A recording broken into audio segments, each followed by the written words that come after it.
I know he has a better closet for sure. He has a little bit more free time. Yeah, I got some more free time now. But we both have swag, you know what I'm saying? We get it from prime time. Yeah. He hates to say it, but everything he try to wear, our dad already did. So he think he be doing his own thing. But where do you think you get your swag from? I think it's just from like inspiration, different fashion, different designers, a lot of different things. Inspiration from what? From you, brother, from you. The Cleveland Browns owner just exploded behind closed doors after Shedeur Sanders allegedly signed a historic $200 million deal with luxury brand Amiri, and the reason for his anger will shock you. While the sports world celebrated Shedeur landing the biggest fashion endorsement in NFL rookie history, sources claim Jimmy Haslam called an emergency meeting with Andrew Berry and Kevin Stefanski, demanding answers about why their fifth-round pick is more focused on tunnel fits than winning football games. But here's the twist nobody saw coming. The real reason Haslam is furious isn't because of the money or the distraction. It's because the Amiri deal allegedly has a clause that could give Shedeur leverage to force a trade out of Cleveland if the Browns don't commit to him as their franchise quarterback by March 1st, 2026. And what happened in that closed-door meeting explains why this $200 million fashion deal might destroy the Browns' entire quarterback plan. Shedeur Sanders just signed an $80 million deal with luxury fashion brand Amiri and is about to walk the runway in Paris. And this proves he's already operating on a different level than every other player in the NFL. While other rookies are celebrating their signing bonuses, Shedeur is building a billion-dollar empire. But before we break down the insane numbers and why this Amiri deal is just the beginning, you need to understand three things. First, how Shedeur turned down $60 million from Gatorade to negotiate 3% equity that's worth exponentially more. Second, why his Nike contract doubled to $250 million the moment he stepped on an NFL field. Look, I need you to understand what's really going on here, because the mainstream media is completely missing the story. This isn't about fashion. This isn't about endorsements. This is about power. This is about control. And this is about a fifth-round rookie who just outmaneuvered one of the wealthiest owners in the NFL. Let me walk you through exactly what happened, starting with the moment Jimmy Haslam found out about the Amiri deal. According to sources close to the situation, Haslam first learned about Shedeur's $200 million Amiri contract on January 23, 2026, not from Shedeur, not from his agent, but from a reporter who called asking for comment. Can you imagine that? Your fifth-round pick just signed the biggest fashion deal in NFL rookie history, and you find out about it from the media. That's already a bad look. That's already a sign that something's off with the communication. But wait until you hear what happened next.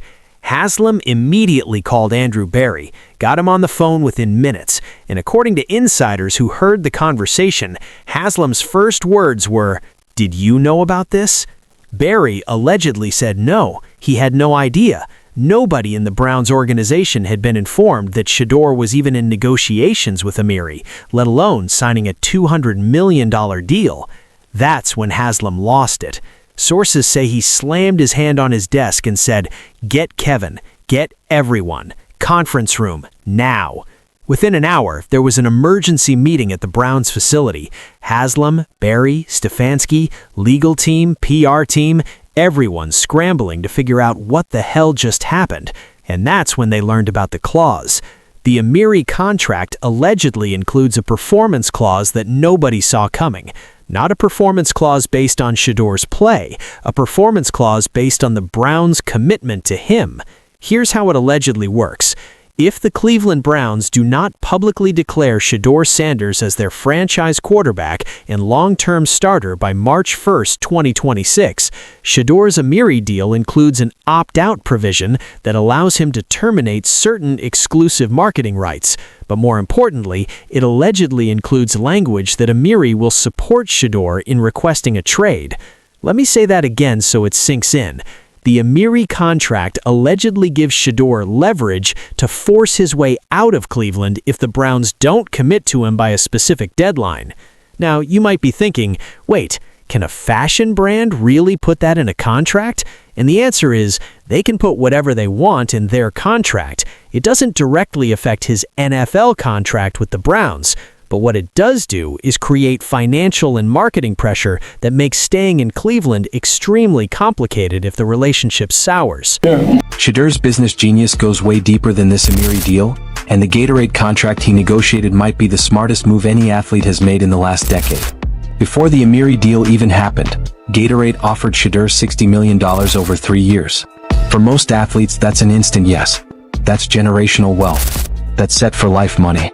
But Shedeur Sanders isn't most athletes. Instead of taking the guaranteed $60 million, Shedeur negotiated something revolutionary. He added an equity clause to his Gatorade contract that gave him 3% ownership of Gatorade USA. Sources say when Andrew Berry read that clause, his face went pale. Kevin Stefanski started pacing the room, and Jimmy Haslam allegedly stood up, pointed at the contract, and said, "This is blackmail. This is a 5th-round pick holding our franchise hostage." But here's where it gets even more interesting. The person who allegedly structured this deal for Shedeur, his father, Deion Sanders.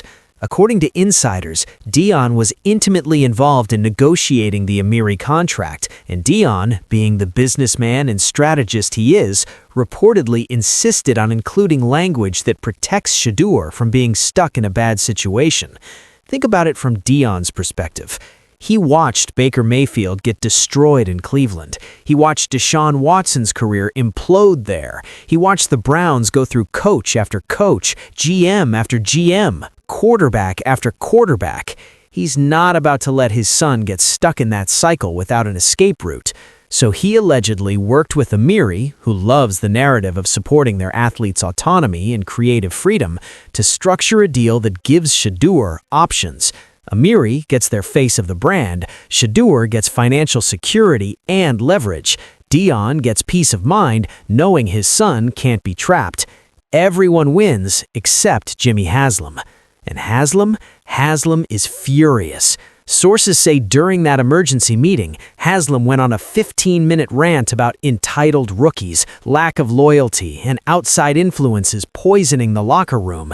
He allegedly said, "We gave this kid an opportunity. We drafted him when everyone else passed, and this is how he repays us, by signing a deal that puts a gun to our head?" But the thing is, and this is where I start to side with Shedeur, what exactly has the Cleveland given him?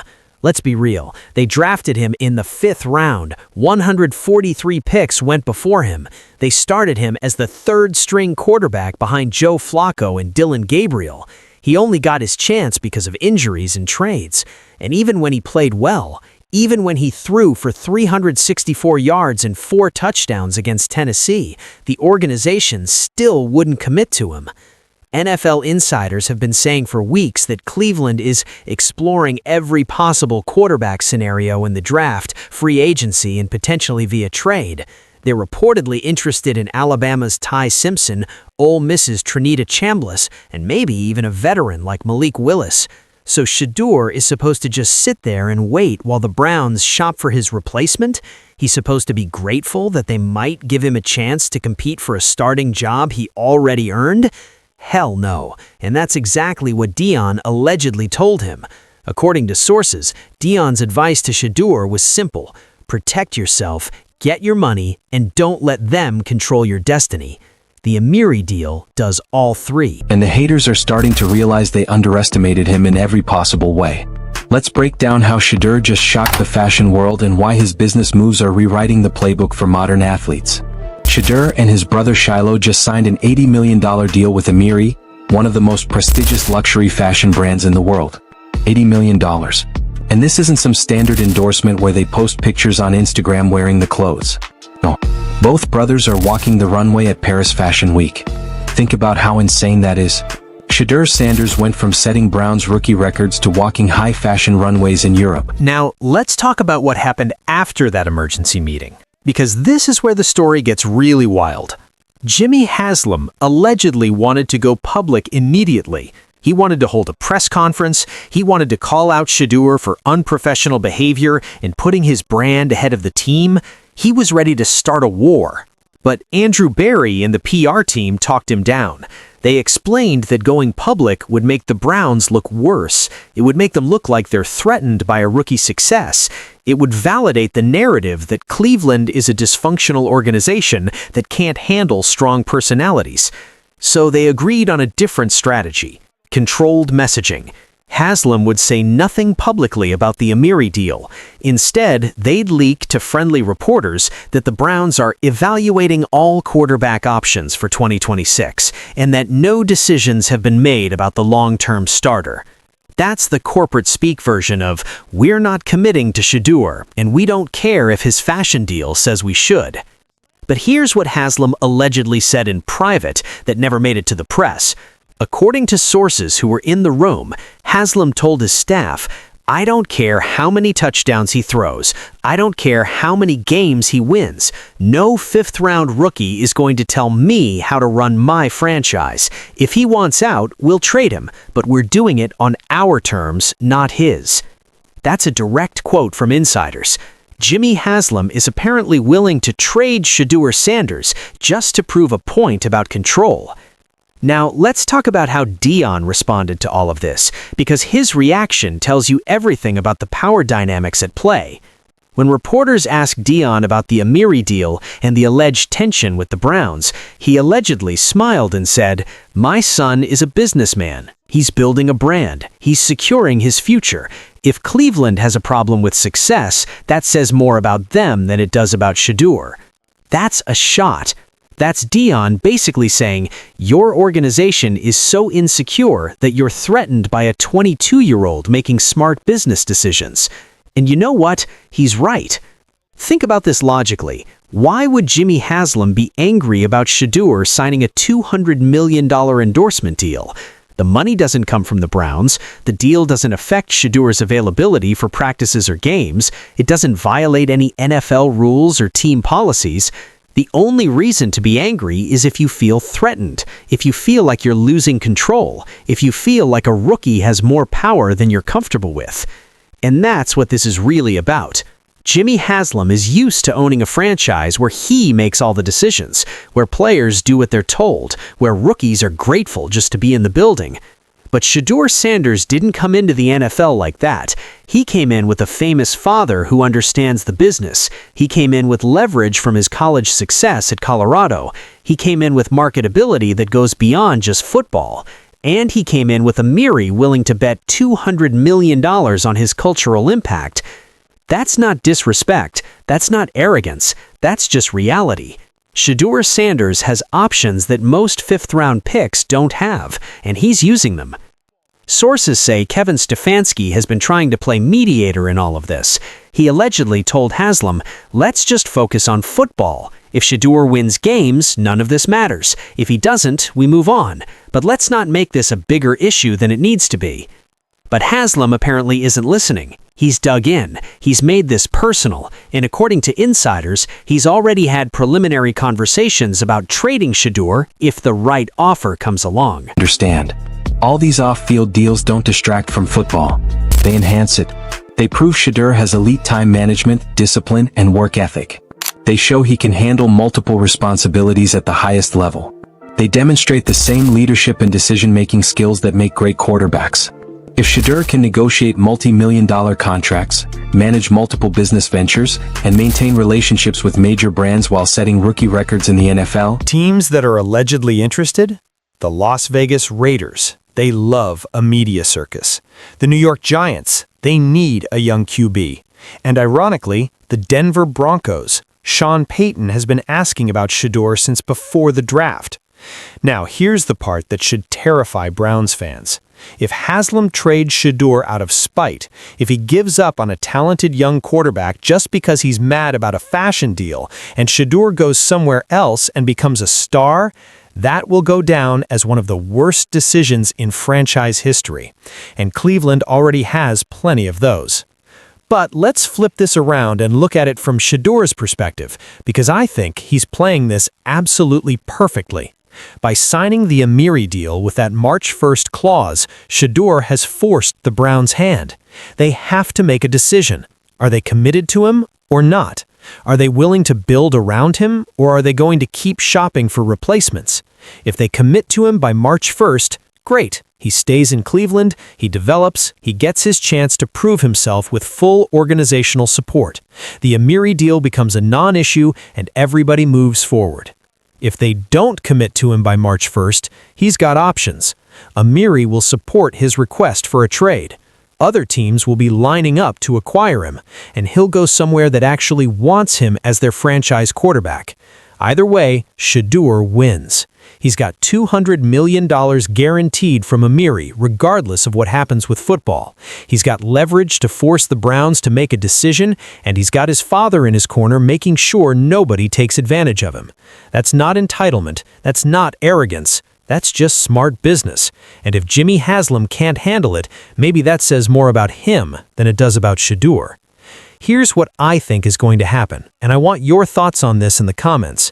I think the Browns are going to cave. I think by mid-February, they're going to realize that trading Shedeur would be a PR disaster. I think they're going to make some kind of public statement about building around our young core and excited about Shedeur's development. And I think Jimmy Haslam is going to swallow his pride and accept that the NFL has changed, that rookies have more power than they used to, and that fighting it just makes you look old and out of touch. But there's also a chance I'm completely wrong. There's a chance Haslam is so stubborn, so obsessed with control, that he actually does trade Shedeur just to prove a point. And if that happens, Cleveland fans are going to riot, because they've watched this movie before, with Baker, with Deshaun, with every quarterback decision this franchise has made for 20 years, and they're tired of it. So, here's my question for you. Is Jimmy Haslam right to be angry about Shedeur's Amiri deal and the March 1st clause? Or is this exactly the kind of power move that every young player should be making to protect themselves from dysfunctional organizations? And here's the bigger question. If the Browns trade Shedeur Sanders because of this, and he becomes a Pro Bowl quarterback somewhere else, does Jimmy Haslam get fired? Does Andrew Berry lose his job? Or do Browns fans just accept that this is who their franchise is and always will be? The clock is ticking. March 1st is coming, and either the Browns commit to Shedeur Sanders as their franchise quarterback, or they lose him forever. One thing's for sure, Shedeur Sanders and Amiri just changed the power dynamic between players and owners in the NFL, and Jimmy Haslam is learning the hard way that the old rules don't apply anymore. Drop your thoughts below. Tell me if you think Shedeur played this perfectly or if he overstepped. And if you want to stay ahead of all the Browns drama, all the Shedeur Sanders updates, all the behind-the-scenes power struggles that other channels aren't covering, hit that subscribe button right now, because March 1st is going to be wild, and you don't want to miss what happens next.